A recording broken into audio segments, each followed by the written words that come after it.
The following is an independently produced community access program.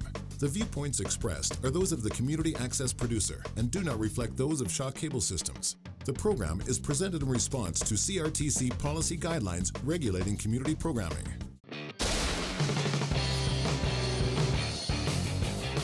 Hi folks, and welcome to the, this is the second aired episode, third in general, of Calling BS on Shaw TV's Community Creations. I am the hockey hipster Brian. That is the terror of Twitter, Sean.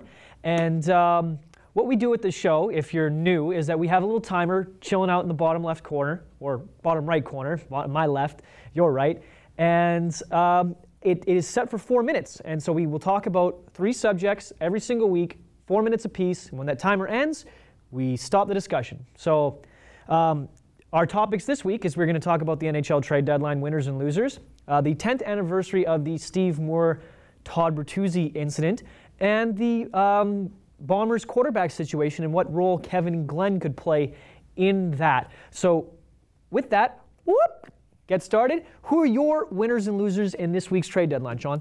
I might sound a bit biased because of my toque, but I think the St. Louis Blues did pretty well for themselves. They made that deal a few days before the trade deadline, getting Ryan Miller and Steve Ott, shipping Yarrow Halak, William Carrier, and Chris Stewart and a couple of picks to Buffalo. But I really like their goaltending now because there was some uncertainty about Yaroslav Halak. He doesn't have that long-term consistency to him. He's had injury problems. Ryan Miller is definitely an upgrade. And for a team that doesn't give up many goals to begin with, I think that puts them over the top. I 100% agree with you.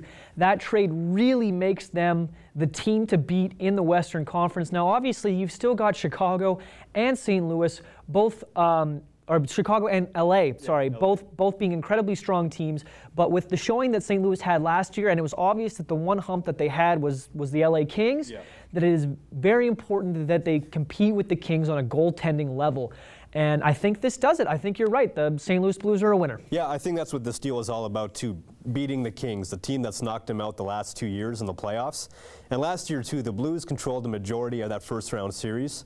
But Jonathan Quick, quite simply, was better than Brian Elliott. It's not that Brian Elliott played badly, but Quick made the big saves when the Kings needed them. And as he did in the year before. And that team just kind of got burnt out come the time that they got a little further in the playoffs. Right. My winners and losers, identically, the Tampa Bay Lightning are both a winner and a loser. They're a huge winner because they traded a 38-year-old player to a team who said he was only going to go to one team and managed to not only get a leader, a captain, and the best checking first-line forward in the NHL, but they managed to get 2 picks. Could potentially be 2 first-round picks if the Rangers do well this playoffs.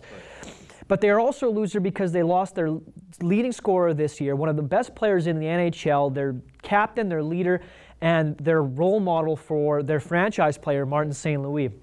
So if they manage to re-sign Callahan, I really think that they are a long-term winner but a short-term loser because they're going to have real problems this playoffs, which they will make because I don't think they're going to have the scoring to keep up with some of those freewheeling teams in the East. Yeah, and a major shakeup like that, too, when you're having a good season, how is it going to affect the chemistry in the room now? Because Stamkos and St. Louis were close real tight. And all of a sudden, it's nothing against Callahan, but he's the new kid on the block now. And he was a great leader in New York, but when you're going into a new situation, it's like when you or I go into a new workplace, right? You don't really want to get yourself too involved in it right away. You kind of want to get to know people first. Gauge the situation. Yeah, gauge the situation, and then you start forcing your will a little more. But yeah, it's a new situation for him. It'll be interesting to see how that plays out. You're right, for the short term, I think the Rangers get the better end of that deal. It sounded like St. Louis was becoming a bit of a problem in the locker room too. So really shocking to hear that he is, considering how stalwart he was as a captain. Who you have as a loser? New York Islanders. They didn't get enough for Thomas Vanek. They paid such a heavy price to get him, and they barely dealt him. It was just at the deadline. People thought they didn't even deal him. They weren't sure if they even dealt him or not. I heard that Bergevin called with 3 minutes left and said to said 4 words to Gar Snow, "Do I have him?" Yeah, and Snow had no time to think about it and basically had to say yes. Yeah. Because 3 minutes left in the deadline, Bergevin had to have emailed the league office by that time. Right. And Snow needed to get something back for him. Poor call to make, in the first place, to trade Matt Moulson, who has such great chemistry with John Tavares. And first and second round picks. For something that was as little as Vanek, baffling and just mind-blowingly slow in terms of GM work. Yeah. Out of time for that topic.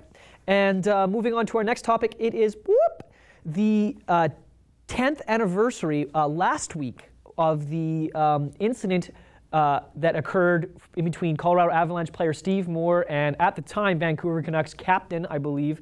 Marcus Naslund was the captain, but Bertuzzi had an A. Right. Assistant captain Todd Bertuzzi, in which Todd Bertuzzi viciously attacked Steve Moore from behind and drove him into the ice, breaking his neck.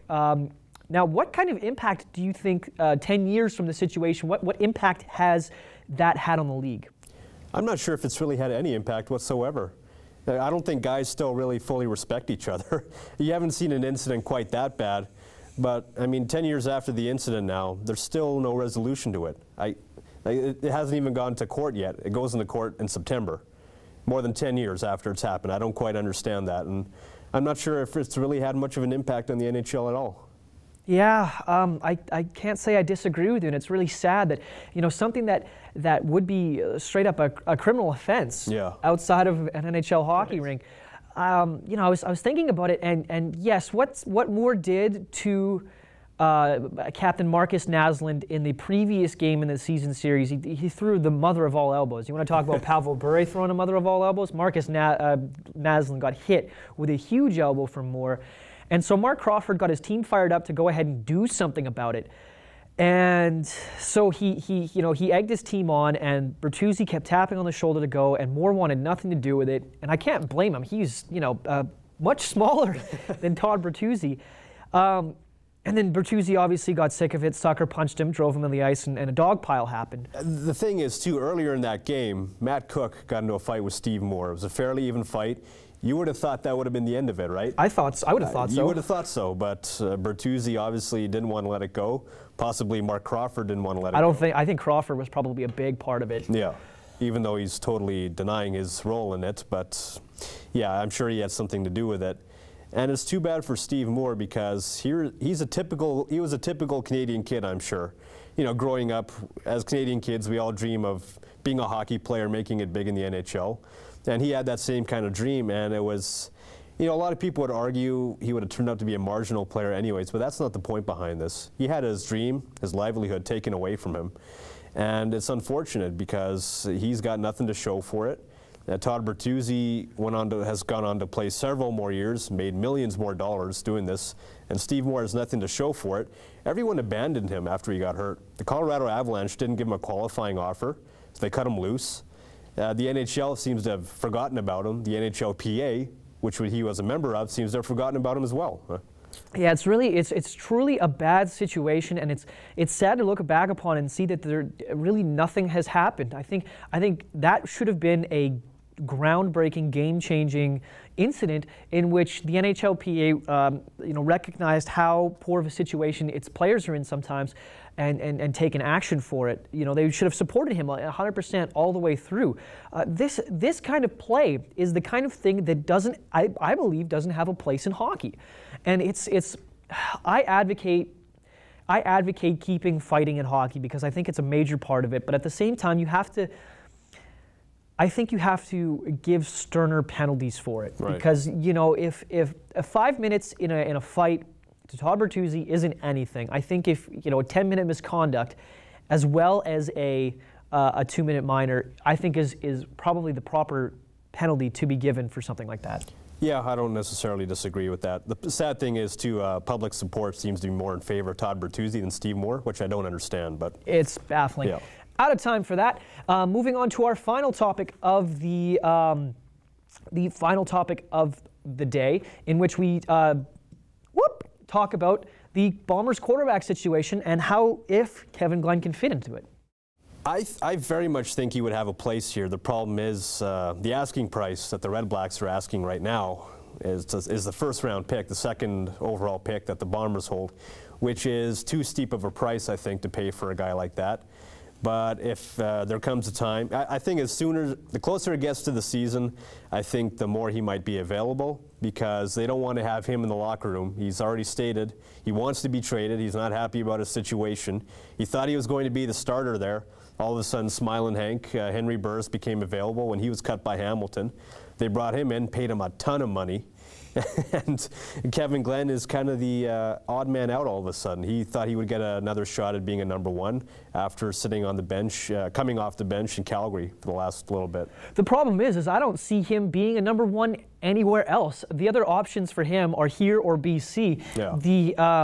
The brain trust here seems to believe very highly in Drew Willie. Yeah. So giving up a first-round pick, our second overall pick, doesn't seem... That's too much. I honestly think that if they were going to make him the starter, then it'd be okay, because what are you going to get out of that draft pick? Yeah. What's available in this draft that's really going to help you out? You're going to get a Canadian offensive lineman. Okay, cool. I mean, there's a lot of Canadian offensive linemen. The Bombers have 14 offensive linemen signed to contract, so what is one more that they're going to do that isn't, like, he's not going to be ready to go right away. Right. He's the guy that is, whatever offensive lineman they do happen to pick in the draft, he's probably not going to be ready for the CFL game right away. And so I believe that, why not make that call if he's going to be the starter? The problem is I don't think that the brain trust sees him as the starter. And they definitely don't see him as a starter in BC, because that's Travis Lulay. Travis Lulay is there, exactly. So I think it's an awkward situation for everybody involved. Right. And kind of a game of chicken. I mean, the Bombers know that they want Willie to be their starting quarterback, and Kevin Glenn, if they want him to be kind of a mentor. So that second overall pick they think is too steep of a price. However, I think it's worth it if they make him the starter, and they should. Yeah. I think you bring him in to compete for the #1 spot, not to necessarily make him the starter. I think it would be not very ideal to have him in the same kind of situation that he had in Calgary, where he can have a veteran behind the youngster to bring off the bench should things not go very well, or to even push the youngster in training camp. Maybe Kevin Glenn could usurp Drew Willie from that #1 spot. That's just something that could happen. But would I give up the second overall pick to bring him in here? No. But that being said, Ottawa has paid his roster bonus, so you wouldn't be paying the guy very much money to play for you this year. But yeah, like I said, veteran insurance, because we made that mistake in the Mike Kelly era where they released Kevin Glenn and they put all their eggs in one basket, Stephon LaFour's, and that blew up in their face. Yeah. Especially after, Kevin Glenn had a great run here too, in which he probably would have been the quarterback of a Grey Cup winning team had he not broken his arm on that awful fall. Right. But the Stephon LaFour basket obviously didn't work out so well. And I like Drew Willie. I think he's a better quarterback, a smarter guy, more mobile than Stephon LaFour is and was. And so I think that he's going to be okay. But I think you're right. I think the veteran support could certainly help him become not only a better quarterback, but in case he doesn't work out, then you have a proven guy in the CFL who can get it done. Do you think the Bombers are going to do okay this season in our last 15 seconds? No, I'm not very optimistic about this season. I think if they get Kevin Glenn, maybe 7 wins. The thing is, too, and they're in the West Division again, right? So yeah, it's a tough division. Yeah. I think 7 or 8 wins is probably a solid call. And with that, we are out of time for today. So thank you very much for joining us. I'm Brian. That's Sean. This has been Calling BS on Shaw TV's Community Creations, the best sports talk show you're going to watch all week. Until next week, have a good one.